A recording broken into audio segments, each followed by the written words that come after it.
What's going on, everybody? Thank you so much for checking in. In this video, we're going to go over SPY, which is the S&P 500 ETF, and we're also going to talk about some stocks that we're watching for the weeks ahead. Included in these stocks, we're going to talk about some price targets and the strategy that we're going to use to trade them. You're going to learn a strategy called the Power Earnings Gap strategy, which we're going to apply to Netflix. So I hope you stick around in order for you to learn that and how to trade a company after it reports earnings. So let's go ahead and get started with SPY and talk about where it stands and what we expect from it for the week ahead. First, we want to address the fact that SPY is currently still trading right around the 200-day moving average. Every trader out there who knows what they're doing is looking for a break above this 200-day moving average, because this is the point in which we have gotten rejected multiple times since the start of this correction. We can see that we got rejected at it here, made a lower low, once again here, made a lower low, once again here, and made a low, but it did not break into a lower low. In fact, we have not made a lower low in about 4 months, so markets have been trending up for the last 4 months, and we are expecting them to continue trending up as long as earnings season goes well. So speaking of earnings, last week we got Netflix earnings.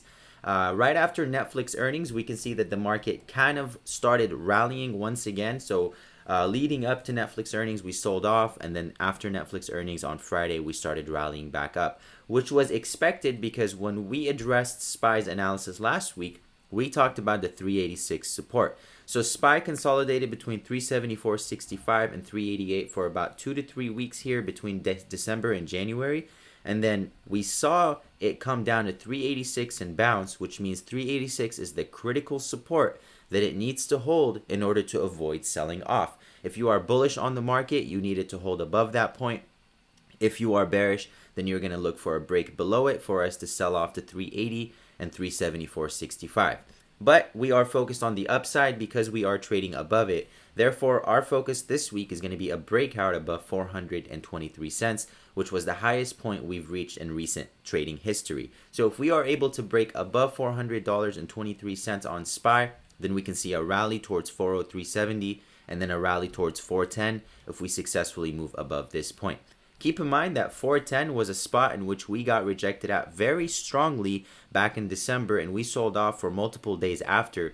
Therefore, if we break above 410, then we are likely going to see a short squeeze rally towards 420, likely moving the entire market up with it, led by tech stocks. Across the board, we're looking at the market right now and everything is looking very bullish, looking like things are going to start rallying into next month already. However, we still have a very busy earnings season ahead of us that can change. We have Microsoft earnings this week, for example. We have IBM earnings this week. So all of that is going to come into play when we are deciding which direction to go next.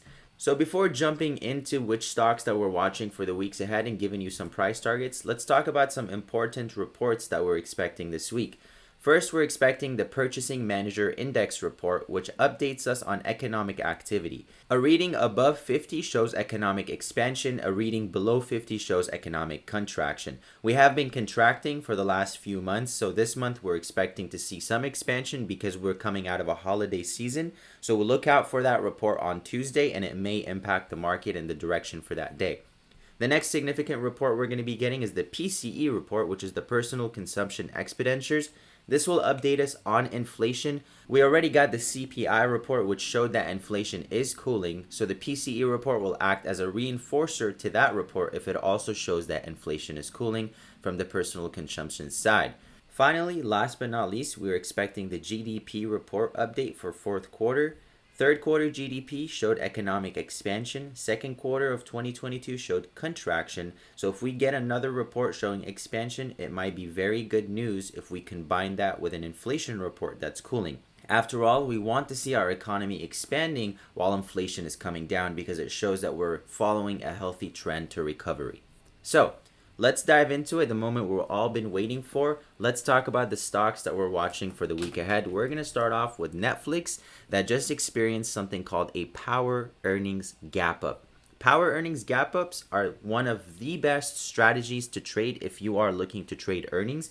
In fact, they're so good that we're going to leave a video in the description that will actually teach you how to trade them to the T. It'll break it down fully. But let's talk about Netflix and how we plan to trade Netflix for the week ahead. So let's go ahead and look up Netflix and the chart that we've made for it. You can see that Netflix gapped up on Friday after they reported better than expected earnings.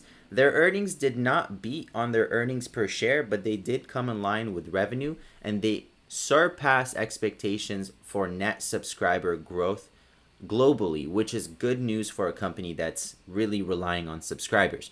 So Netflix gapped up and it came down to a low of 332.50. So whenever you're trading the power earnings gap up strategy, you want to find stocks that gap up the day after their earnings. You can see that Netflix gapped up, and then you want to find the lowest point that that stock came down to and then it bounced off of, which was 332.50. Therefore, we put a support at 332.50. So if we enter Netflix this week, we're going to place a stop loss just below 332.50. But keep in mind that a move from 342.50 to 332.50 is a $10 move. So if you're trading options on this stock, then you may want to give yourself multiple months on expiration.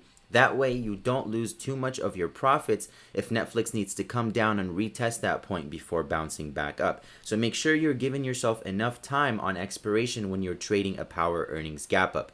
Because power earnings gap ups usually take 2 to 3 days of consolidation before they successfully break out and continue their rally. I'm going to show you an example of Nike that had a phenomenal power earnings gap up that continued rallying for weeks ahead. So if you gave yourself multiple weeks on this Nike trade after it did its power earnings gap up, you would have made a very nice profit. So approach Netflix in the same way. Our price targets on Netflix are going to be 351 to 352. Second price target above that point is going to be 358. So we'll take profits at 351 and then we'll save a little bit of our position and take profits again in 358. After Netflix breaks above 345.65, we typically don't want it to move far below this level because it means bulls are giving up their position. So when we break this resistance, we want to see Netflix holding that resistance as a support. The next stock on our watch list is going to be Coinbase. And I think it's pretty obvious if you've been watching the crypto market at all, why we're watching Coinbase. Coinbase and crypto have been on a massive rally in the recent weeks. And Coinbase is only going to move with crypto because of it's a sympathy play at this point. So people will jump into Coinbase based on the fact that crypto is moving higher. So if you are trading Coinbase, here are some things to pay attention to. First, let's talk about the 48 support. The 48 support has been proven to be a very strong support for Coinbase. Once here, you can see that after this massive upside move, Coinbase refused to give up that 48 support. So all the buyers that went into the stock refused to sell it below 48. Once again, when the market came down sharply last week between Tuesday and Thursday, we can see that Coinbase was also swept down. But during that sweep down, it never broke below 48. It bounces right at 48, which means that going into this week, 48 is going to be your most significant support for the stock. Apart from 48, you have a support at 52.40. So since we've already tested 48 twice, we typically don't like to see the stock move towards that point again because it means that sellers may now start taking over and it may break. We want to see Coinbase maintain a level above 52.40 or else it starts to get into a more dangerous area if you are a buyer for the stock. So if it holds above 52.40, the next resistance for a breakout you're looking for is going to be 57.33.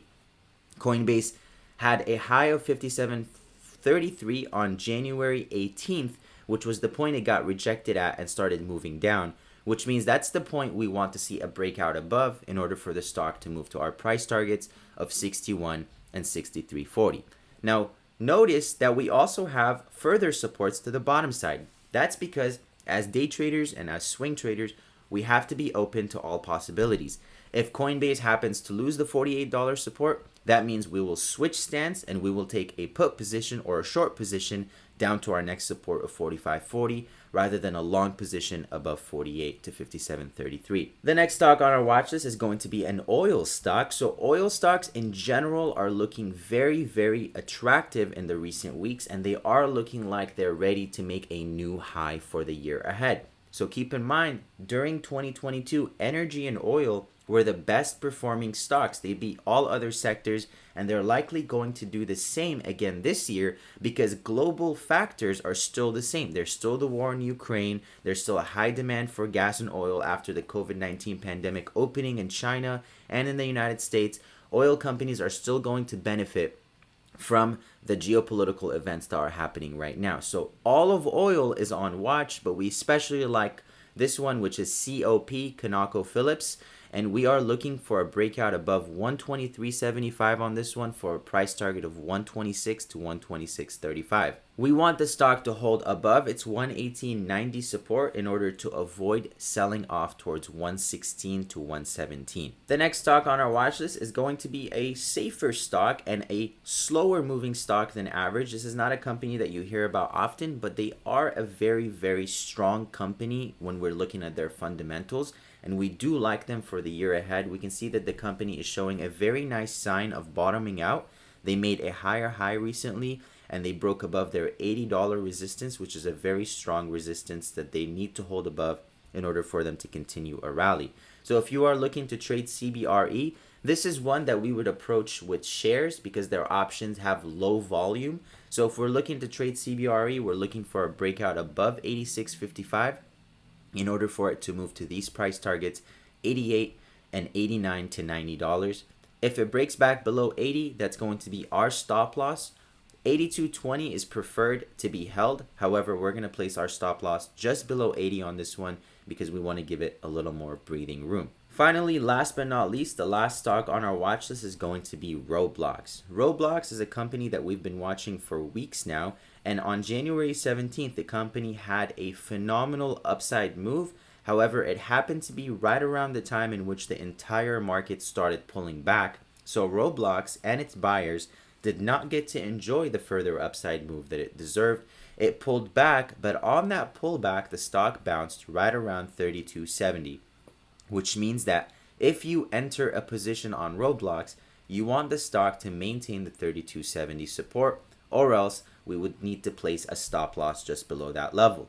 To the upside, we are looking for a breakout above 35.65. If Roblox can successfully break that level, then we are expecting it to move towards the price target of 39.60.